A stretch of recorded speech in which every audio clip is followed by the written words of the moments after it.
Bonjour à tous. Aujourd'hui, on est sur la troisième et la dernière partie de la douleur. On va parler de la sphère émotionnelle, tout ce qui touche également au psychosomatique, l'énorme impact que ça a sur l'intensité de vos douleurs et également vous parler de mon propre parcours, des différentes inflammations, douleurs que j'ai pu avoir et comment je suis surtout sorti de plus de 3 ans de lombalgie chronique, également après une opération. Donc on attaque tout de suite.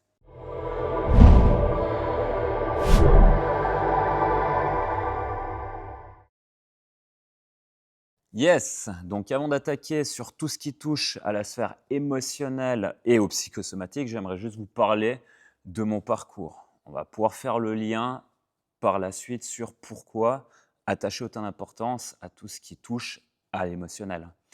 Donc moi, ce qu'il faut savoir, c'est que je fais vraiment du sport depuis tout jeune. J'ai fait pendant 6, 7 ans environ quand j'étais gamin, du badminton. J'en faisais à raison de 3 fois par semaine, plus les interclubs, les tournois et la dernière année, j'ai dû malheureusement arrêter parce que je me suis fait une grosse épicondylite à mon coude droit, qui est devenue de plus en plus forte, qui a fait que, en fait, je ne pouvais juste plus du tout tenir une raquette dans la main. Donc ça m'a valu le fait de stopper net le badminton. Un sport très explosif, très demandeur d'un point de vue énergétique, que j'adorais beaucoup, que j'ai dû arrêter. J'ai vite dû trouver une autre activité. Comme de par nature, je bouge beaucoup et j'aime vraiment tout type de sport. Je me suis lancé dans le vélo. Mon père en faisait déjà pas mal à l'époque. Donc, à l'âge de 15 ans, j'ai essayé, j'ai pris mon petit VTT, je suis descendu à l'école, je suis remonté. Un trajet qui se fait en général en 7, 10 minutes. J'y ai mis 45 minutes, donc autant dire que c'était vraiment pas gagné d'avance, mais je me suis mis vraiment à fond dans le vélo. J'y ai fait pendant environ 8 ans de ma vie. Donc j'ai commencé, autour des 15 ans, j'ai arrêté à 23 ans. Je l'ai fait en compétition, vélo de course, VTT. J'étais vraiment passionné par le vélo. Les 3 dernières années de pratique, je m'entraînais parfois 2 fois par jour à raison de 6 jours sur 7, donc ce qui est vraiment énorme en fait et qui n'est pas sain du tout. On se rend compte vraiment par après que s'entraîner, avec un rythme de professionnel alors qu'on a un rythme, pas du tout de professionnel, ça ne peut vraiment pas aller sur du long terme. Les 3, 4 premières années, c'est OK, le corps est encore dans un état de développement, d'adaptation par rapport à un effort qu'il n'est pas encore habitué à avoir, donc on progresse. Le problème, c'est qu'au bout d'un moment, il y a un arrêt net qui se fait, ressentir. Et donc quand j'ai commencé à faire du vélo, je ne ressentais plus du tout mon coude. C'est une douleur qui a, du coup complètement, disparu. J'ai commencé à ressentir un petit peu mon dos. Le dos, les lombaires, surtout dû à la position sur le vélo. Parce qu'évidemment, quand on rentre dans la compétition, il faut absolument faire comme tout le monde, donc gagner de l'aérodynamisme en baissant au maximum la hauteur du guidon et donc être dans une posture, oui, efficiente pour gagner, en watts, donc être plus efficient sur le vélo. Mais par contre, d'un point de vue ergonomique, pour moi, ça allait pas du tout. Ce qui a mené à mes premières petites blessures de dos. Et donc, à ce moment-là, j'ai eu plusieurs entraîneurs, mais je me faisais suivre par, un coach préparateur physique qui était également physiothérapeute à côté, qui me faisait faire également pas mal de renfo en planche, donc pas mal de gainage en statique après chaque entraînement. Et le problème était que, en fait, plus j'en faisais, plus je commençais à avoir mal au dos. Et donc moi, dans ma réflexion, c'est peut-être que le volume d'entraînement que je mets en place, est beaucoup trop élevé par rapport à ma capacité physique à encaisser cet entraînement. Donc, premier réflexe, j'ai mal au dos, vas-y, je bombarde, allez, encore plus de gainage, plus de renfort. Et en fait, je suis rentré dans un cercle vicieux qui faisait que plus je m'entraînais, plus j'avais mal. Et moi, dans ma tête de jeune crétin de 20 ans, c'était, en fait, j'en fais toujours pas assez. À savoir que de se réveiller le matin à 4h30, rouler un petit moment, une petite heure sur le vélo de spinning pour faire son endurance fondamentale, un petit peu de renfo, aller au cours, revenir, retourner sur le vélo, faire mes intervalles, mon travail de force ou alors simplement l'entraînement qu'on m'avait donné à faire.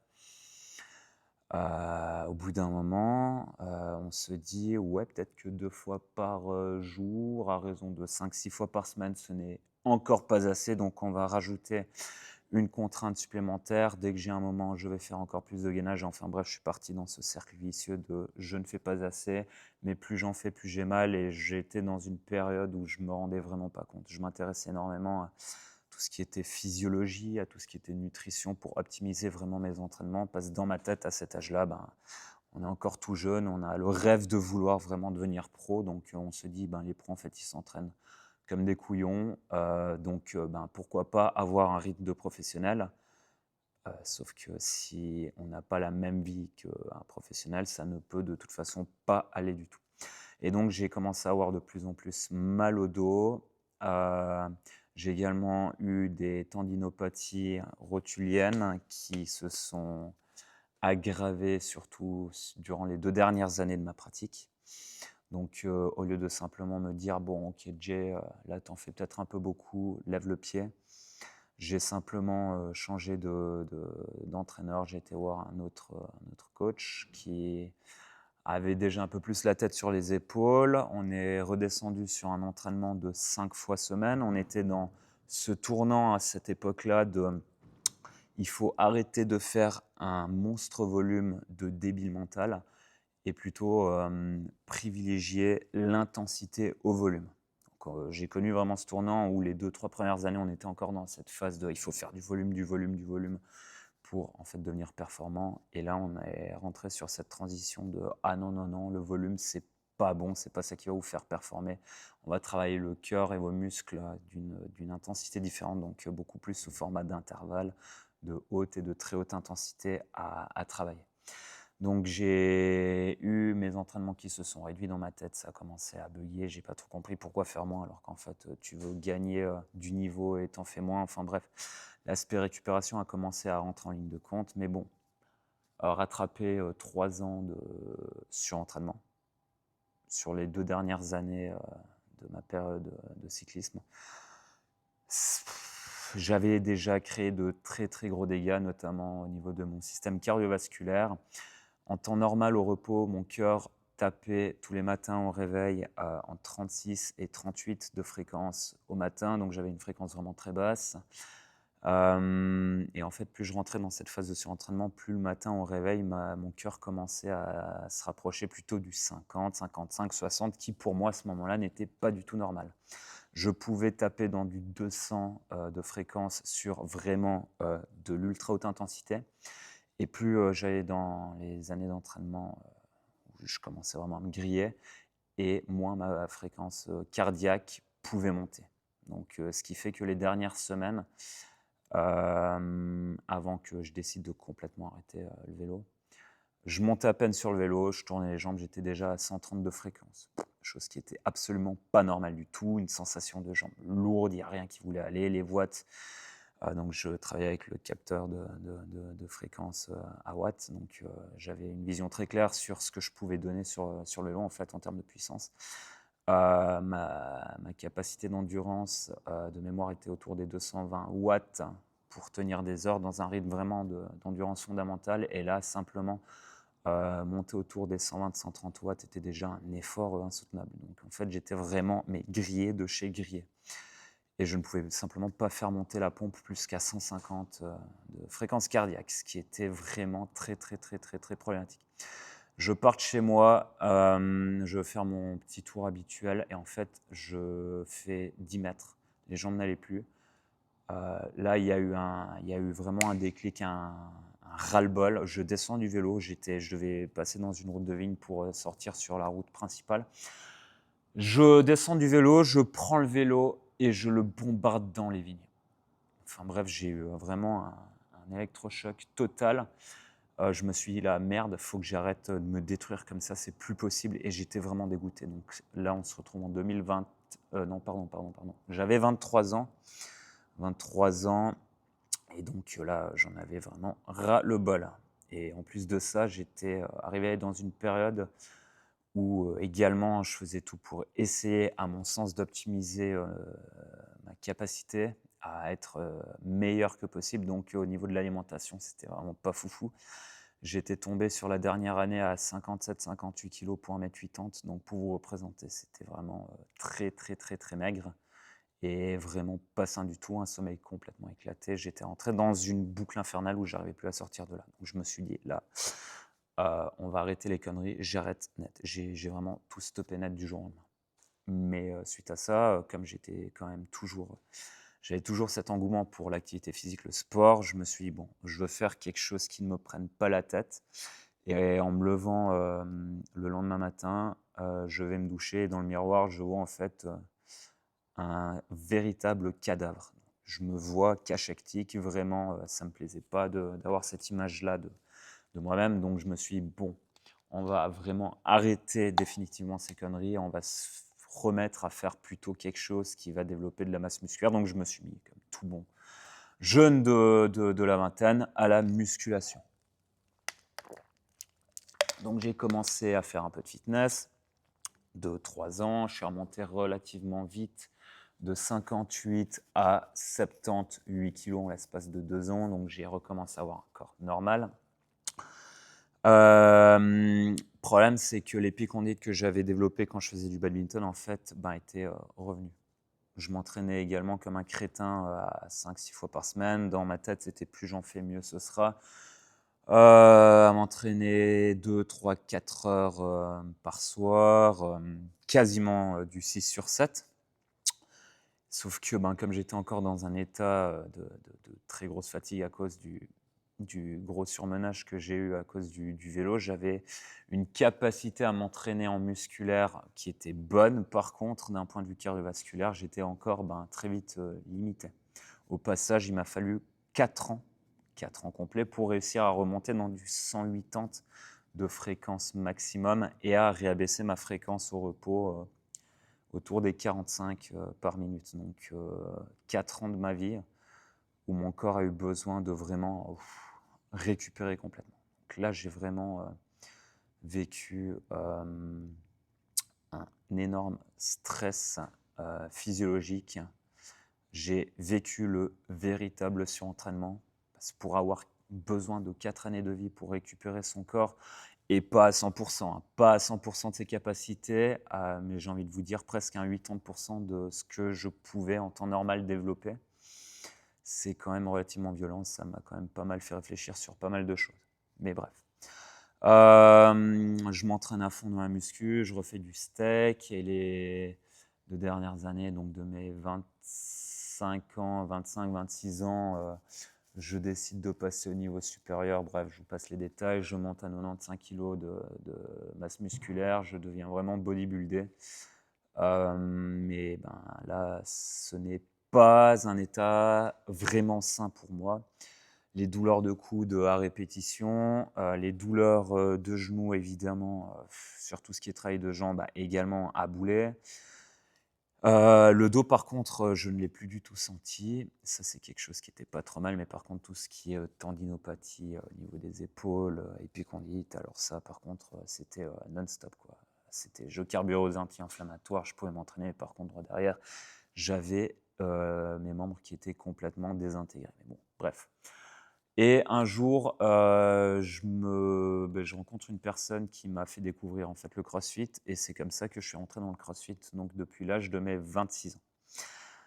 Je fais mes premiers cours et après 4 cours, je développe double périostite sur un WOD où il y avait de la course à pied, des back jumps, des blenders. Et à ce moment-là, je faisais encore 95 kilos.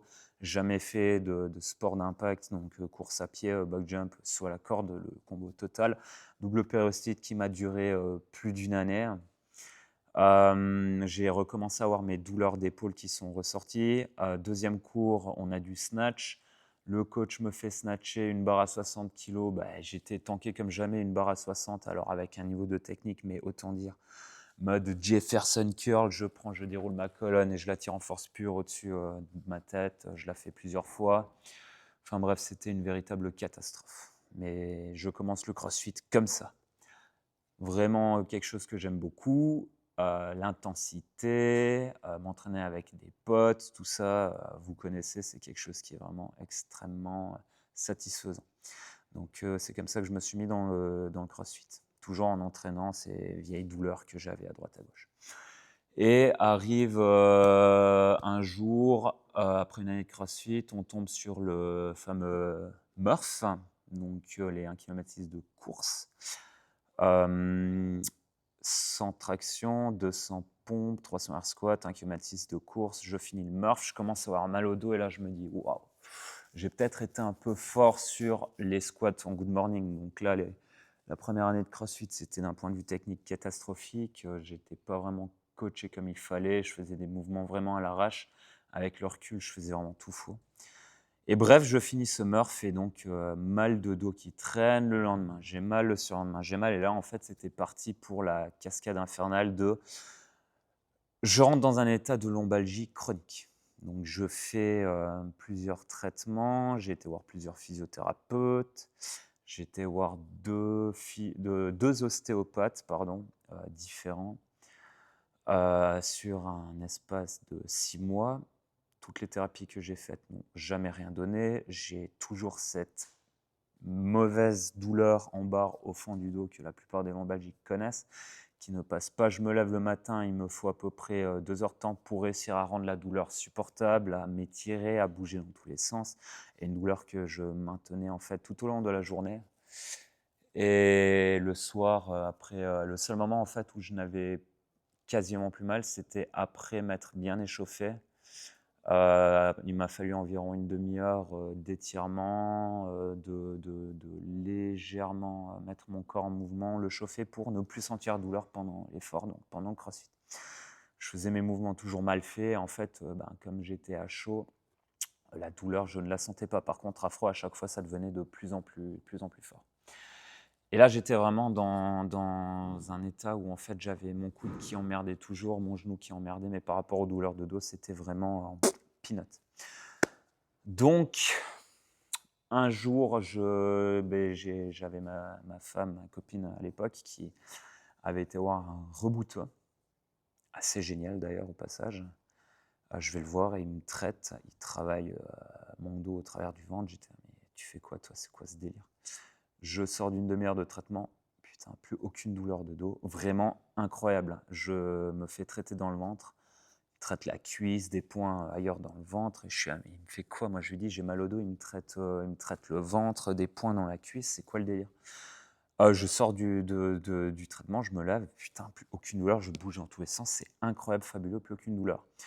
C'est un état qui m'a duré 3 jours. Je retourne m'entraîner. Droit derrière, je me rebloque le dos sur des squats, évidemment, totalement mal faits. Pas de surprise. La douleur persiste. Je retourne le voir. Droit derrière, il m'enlève de nouveau la douleur. Et en fait, j'ai tenu ce cirque pendant une année. Une année. Donc là, on se retrouve à vivre 2 ans avec des douleurs vraiment chroniques. Hormis les périodes où lui me traitait, où j'arrivais à avoir 2-3 jours où ça allait bien et où moi je me remettais des cartouches de mauvais mouvements en fait, dans la tronche aux entraînements, qui faisait qu'à chaque fois je reprovoquais cette douleur. En fait, je vais vous expliquer. J'avais simplement, de par le vélo, la mauvaise position du vélo, du surplus de gainage que j'avais fait, créé un état de tension au niveau de mes muscles fléchisseurs de la colonne. Donc pour ceux qui connaissent psoas, les muscles iliaques, les petits muscles profonds dans le bassin, un état de tétanie totale. Qui fait qu'en fait, si vous regardez leur zone d'attache et d'insertion au niveau de la colonne, ça avait créé un état de tension tellement monstrueux que ça avait provoqué un effet vraiment de sandwich au niveau de mes disques. J'avais provoqué en fait 2 hernies discales, pas une, j'en avais carrément 2. Un jour, je vais faire une IRM, je vois l'imagerie en L4, L4, L5, une très très belle hernie. Donc là, à ce moment-là, je venais de finir mon école de physiothérapeute, donc je lis l'imagerie, je suis là, waouh, putain, c'est vraiment méchant ce que j'ai. L4, L5, une très belle hernie qui vient créer en fait une compression de ma moelle et qui a rétréci de plus du 3/4 en fait mon espace que j'avais justement au niveau de ma moelle. Donc j'avais dans cette zone-là le 3/4 de ma moelle qui était complètement comprimé. J'avais dû faire une hernie parce que, entre-temps, j'ai développé de ma sciatalgie, donc des douleurs de sciatique le long du trajet nerveux, des décharges électriques, en fait, incessantes, des douleurs qui se propageaient sur tout changement de courbure au niveau de ma colonne. Donc, dès que je vais me lever, m'asseoir, pivoter à droite, à gauche, m'incliner, enfin, tous ces changements de courbure provoquaient des méchantes décharges dans toute la jambe. Et en L5, S1, j'avais une deuxième hernie, mais un peu moins proéminente, mais une belle hernie de stade 2. Et en L4, L5, c'était un stade 3, 4. Les douleurs devenaient vraiment insoutenables. J'ai dû me faire mettre en arrêt après cette IRM parce qu'en fait, il me fallait 3-4 heures le matin pour juste pouvoir essayer de marcher sans boiter, me tenir au mur pour marcher. C'était un enfer sans nom. Et donc, à ce moment-là, je vais consulter un neurochir qui me fait passer les tests classiques, évidemment, pas de surprise. Monsieur Marchand, dans 3 semaines, j'ai de la place. On va devoir vous opérer. Là, à ce stade-là, il n'y avait pas de retour en arrière possible. L'hernie commençait à gentiment, au vu de la forme que ça prenait, couler dans le canal rachidien. Donc, c'était une urgence médicale. Donc, je me fais opérer de l'hernie à ce moment-là. 6 semaines d'arrêt, je reprends le travail 6 semaines après. Tout nickel, à savoir, donc 2 jours après la sortie de l'hôpital, j'étais dans mon jardin, j'avais une paire d'haltères et j'ai recommencé après 2 jours à me remobiliser, à me renforcer, mais sans sursolliciter la région qui a été opérée, du travail de jambes, du travail du haut du corps, beaucoup de marches, vraiment remobiliser mon corps le plus rapidement possible, qui, à mon sens, m'a vraiment aidé à me remettre sur pied très rapidement. J'ai également, en parallèle de ça, fait un gros travail sur l'aspect alimentaire pour essayer d'éliminer tous les aliments pro-inflammatoires, me rediriger vers des compléments anti-inflammatoires, beaucoup d'hydratation qui est réellement important sur l'impact de la douleur au travers du fonctionnement de notre circuit lymphatique notamment. Et donc, je sors de cette phase de lombalgie chronique et je recommence avec un ami physio-ostéopathe qui m'a fait tout le travail en amont de rééducation de ma zone en fait abdominale, donc tout ce qui est ressenti et travail de mon transverse qui était en fait, je me suis rendu compte par après, totalement inexistant. L'incapacité totale de le recruter, il m'a fallu en fait 8 semaines d'exercice type pilates léger qu'on ferait faire à Micheline, 70 ans, qui aimerait juste se remettre en forme, donc juste coucher sur une table, réussir à lever la jambe sans décoller le fond du dos, être capable de faire au travers d'exercices respiratoires un état d'activation de mes couches profondes. Donc je suis vraiment parti de 0-0, quoi.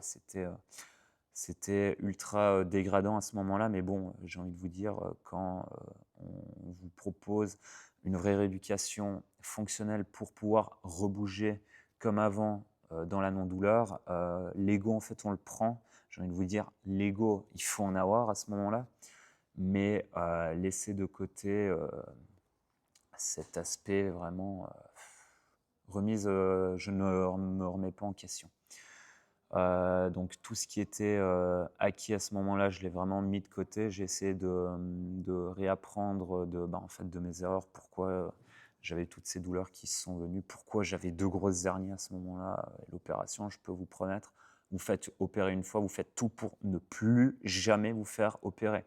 Malgré le fait que j'ai été opéré et que par après à l'imagerie, on ait bien pu voir à l'IRM que l'hernie qui avait été opérée, l'étage était redevenu quasiment nickel. Et grâce à tout le travail que j'ai pu faire, du coup, par après, à complètement réaspirer ce bout d'hernie qui est en train de se développer. Et je me suis retrouvé avec un dos quasiment pas neuf, mais avec un dos en bon état, on va dire. J'ai pu le faire grâce à tout le travail que j'ai continué à faire avec ce rebouteux pour relâcher vraiment toutes ces tensions profondes qui créent en fait ce spasme, ce verrou musculaire en permanence. Et donc, j'ai continué à bien m'étirer à côté, faire tout le travail de renforcement au préalable qu'il fallait pour redonner un état de tension bien équilibré.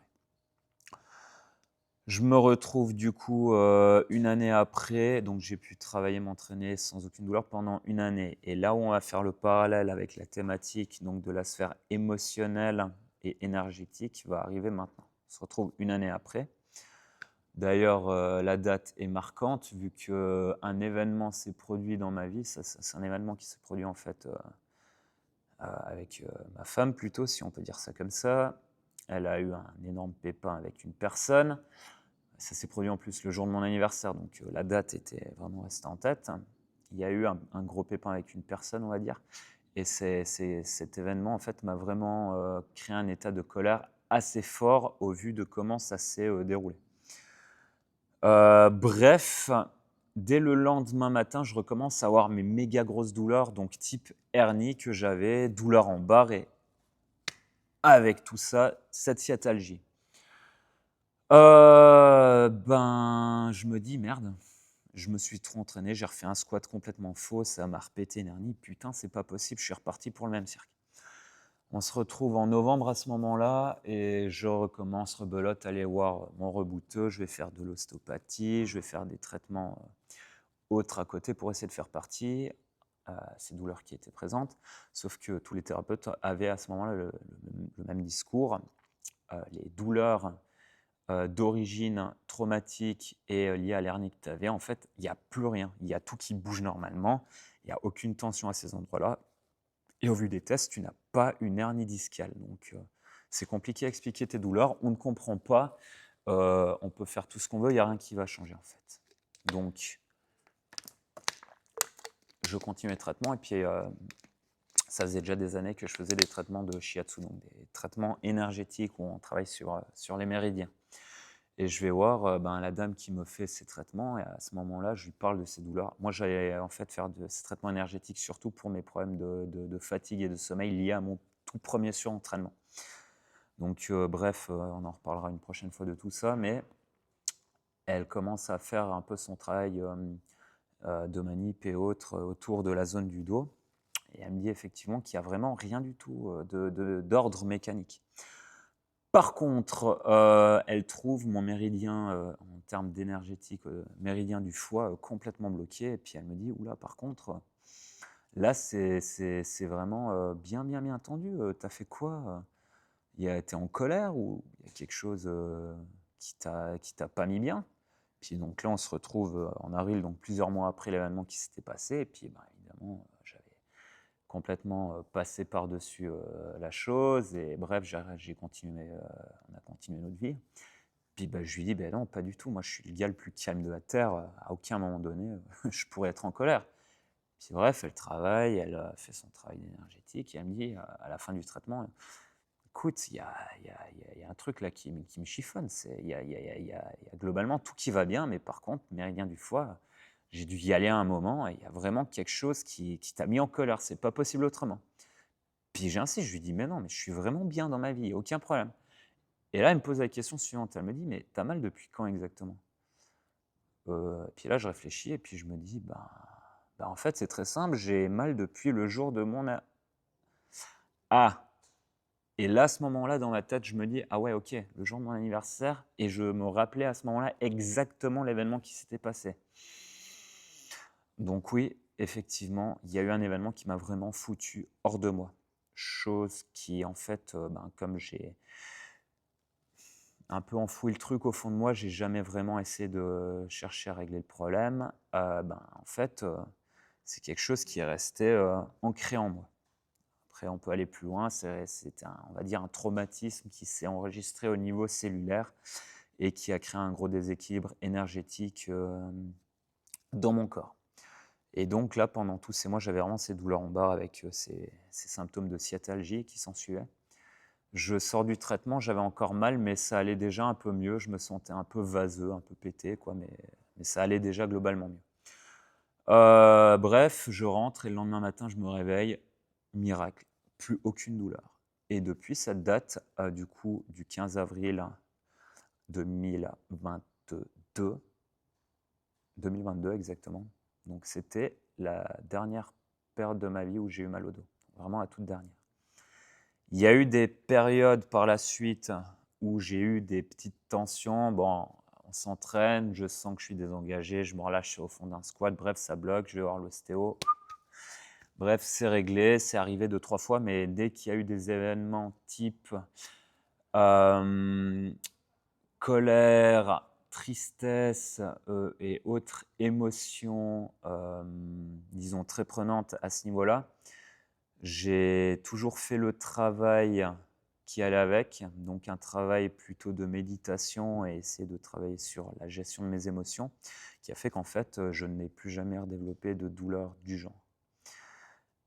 Là où je veux en venir, c'est que tout ce qui touche à la sphère émotionnelle, l'aspect stress, laisse un impact au niveau de notre corps, crée un déséquilibre énorme au niveau de notre système énergétique. Donc en médecine traditionnelle chinoise, on travaille beaucoup en acupuncture, en shiatsu, on fait vraiment un gros travail de travail rééquilibrage énergétique qui maintient une bonne santé auprès de la population.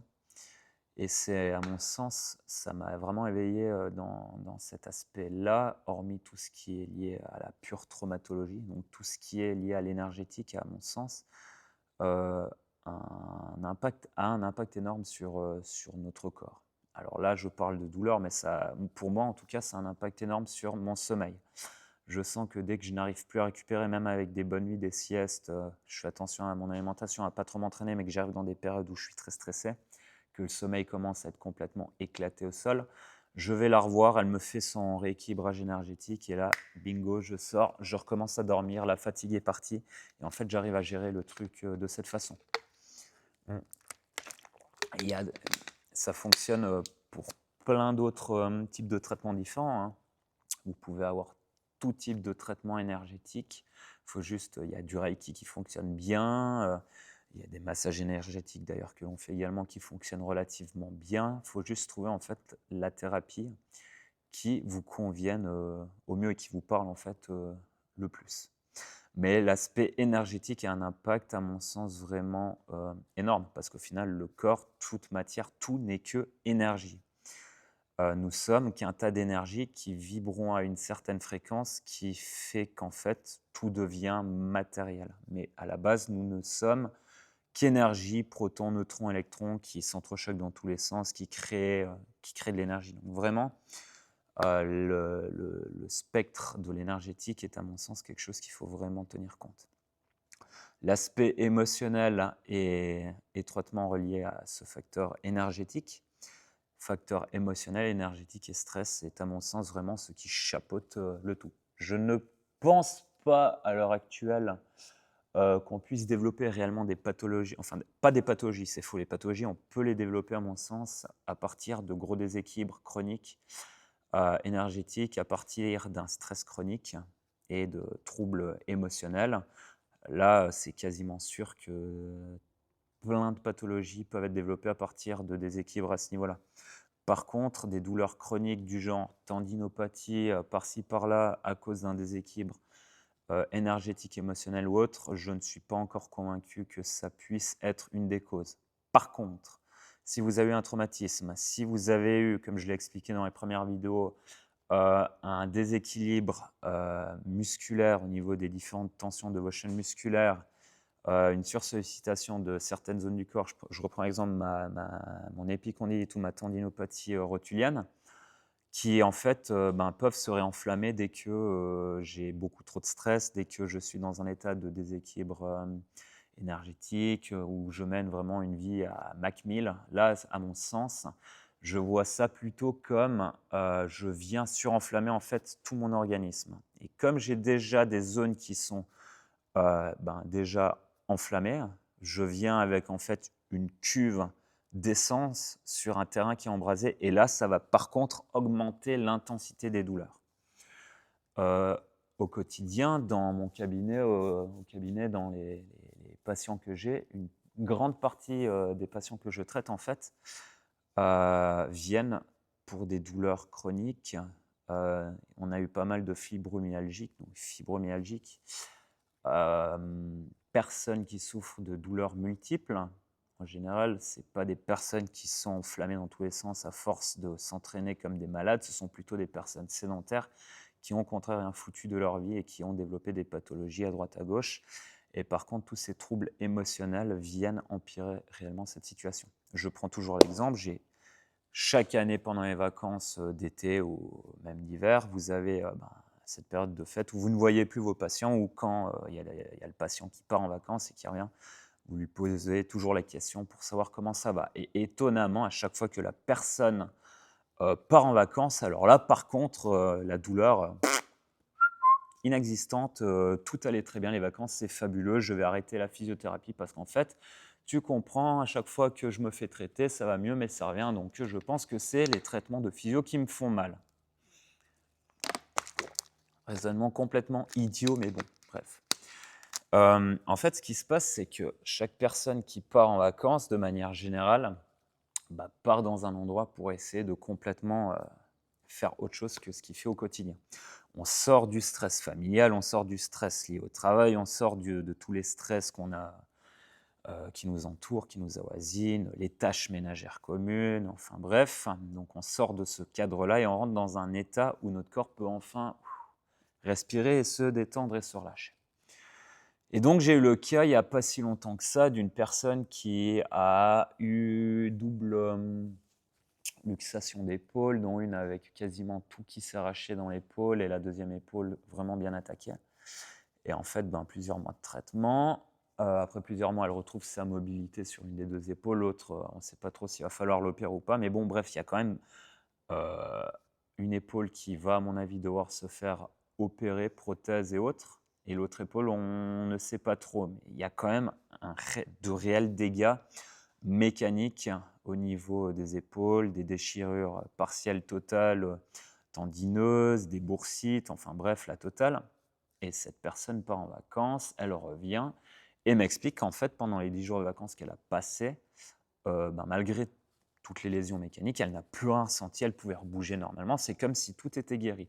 Elle prend l'avion, elle revient et dès que l'avion atterrit, elle veut prendre ses bagages. Et là, au moment de lever les bras, elle a les douleurs qui reviennent. Et bref, les douleurs se sont réinstallées et elle recommence son train-train quotidien avec « je ne peux pas lever mon bras, j'ai tellement mal par-ci, par-là ». Enfin bref, ce n'est pas du tout un cas isolé, c'est ce qui arrive vraiment très souvent à des personnes qui ont tout le temps mal au dos, elles partent au bord de la mer. Bon, alors après, vous allez dire l'air, l'humidité et tout. Enfin, je ne crois pas que ce soit uniquement ça, mais le fait de vraiment sortir du cadre qui, au final, devient vraiment stressant, fait partir le ressenti des douleurs. Vous pouvez vivre avec des lésions mécaniques, tendineuses, articulaires, musculaires, tout ce que vous voulez, avoir mal ou ne pas avoir mal. Car dans ce qui est apprécié, en fait, malgré les lésions qui étaient toujours présentes, la personne ne ressentait plus aucune douleur. C'était vraiment fantastique. Et comme à contrario, des fois, on se retrouve à traiter des personnes, on traite réellement l'articulation qui était problématique, on redonne vraiment toute la mobilité qu'il faut. En termes d'amplitude, elle retrouve ce qu'il faut. Les tensions qui étaient présentes sont parties. On a notre petit protocole de réhab qu'on lui fait faire. Tout rebouge normalement. Tout est renforcé normalement. Sauf que les douleurs sont toujours là, pas autant fortes, mais sont toujours présentes. Et très souvent, c'est en fait l'aspect psychosomatique qui a un rôle et un impact énorme sur ce ressenti. Votre cerveau va toujours envoyer des influx électriques, des influx de douleur dans une région qui est abîmée, si vous voulez. Par contre, pour s'économiser, il va arrêter d'envoyer le même niveau d'influx électrique, d'influx de douleur, si vous voulez, et va envoyer des influx beaucoup moins forts, mais toujours de manière répétitive, donc de manière chronique. Donc vous pouvez avoir traité une zone qui a été lésée, qui est complètement guérie, mais par contre, le cerveau, lui, ne capte pas que l'articulation a été guérie et il continue d'envoyer son influx. Petit à petit, vous avez toujours ces douleurs chroniques qui persistent. Et très souvent, c'est simplement le cerveau qui n'a pas compris que ça devait s'arrêter et il continue à envoyer ces influx souvent parce que y a un stress autour qui fait que le corps se retrouve dans un état de stress continu. Vous pouvez faire l'expérience, vous partez en vacances, vous vous mettez dans un état de ressenti et de conscience corporelle profond, vous essayez de savoir dans quel état vous êtes par rapport au quotidien où vous vivez en temps normal. Le plus flagrant, c'est au moment où vous allez devoir revenir dans votre quotidien. Donc, vous revenez de vacances et vous vivez 1 ou 2 jours et là, vous allez vraiment capter sur les 2, 3 premiers jours, en fait, que vous vivez dans un environnement qui est relativement stressant. Vous dites: «Waouh, le réveil du matin, oh, faut retourner faire les commissions. Oh, il y a la lessive, il y a le ménage, le repassage, il y a les enfants. Il y a mon rythme. Et tout ça, c'est assez éreintant les 2, 3 premiers jours. Mais en fait, très vite, ben, comme on a un état d'homéostasie qui est relativement efficace au niveau de notre corps, où on cherche à retrouver un état d'équilibre pour s'économiser au maximum, vous n'allez même plus faire attention après 2, 3 jours. Vous vivez vraiment ces 2, 3 premiers jours à essayer de vous rendre compte de tous les stress qui vous entourent. Et là, vous allez vraiment percevoir qu'en fait, autour de vous, il y a vraiment plein, plein, plein d'éléments qui, en fait, sont stressants pour vous et que vous ne vous rendez même plus compte, vu qu'en fait, vous vivez dedans au quotidien. Donc, tout ça pour vous dire que le facteur stress, le facteur énergétique, le facteur environnemental a vraiment un impact énorme sur votre corps et sur le ressenti des douleurs. Donc, j'ai pas envie de vous dire c'est à cause de ci, à cause de ça, c'est vraiment souvent multifactoriel. Il faut par contre au maximum gérer tout ce qui est facteur alimentation pour optimiser votre composition corporelle, pour diminuer le niveau d'inflammation que vous pouvez avoir au travers de l'alimentation et d'une mauvaise hygiène de vie. Faire attention à avoir un bon sommeil car c'est pendant la nuit que votre corps se régénère si vous lui donnez la capacité de se régénérer en respectant évidemment son cycle circadien. Donc l'alimentation joue un rôle énorme dans l'impact hormonal pour avoir un bon cycle circadien qui s'accompagne également d'une bonne activité physique, minimum 2 à 3 fois par semaine, 30 à 45 minutes d'intensité, de travail sous forme d'intensité et pas juste un peu de marche, mais quand même mettre de l'intensité. Du mouvement, bougez, marchez, bougez, faites des étirements à côté, prenez vraiment soin de votre corps.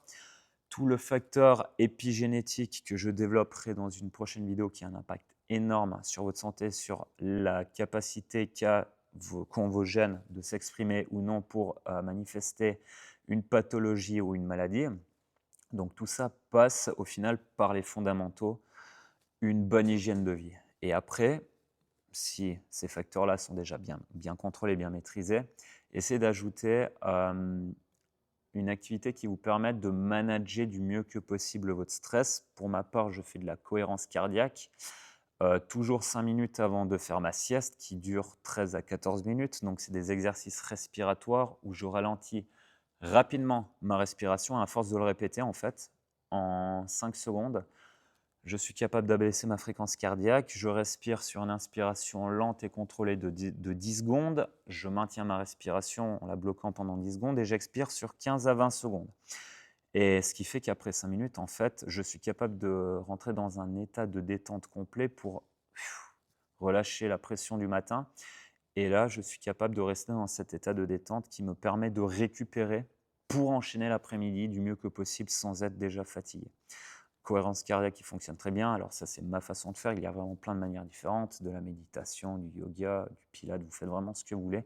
Trouvez vraiment quelque chose qui vous permette de pouvoir vous canaliser et vous recentrer sur vous-même, qui est au final le facteur le plus important à prendre en compte à mon sens.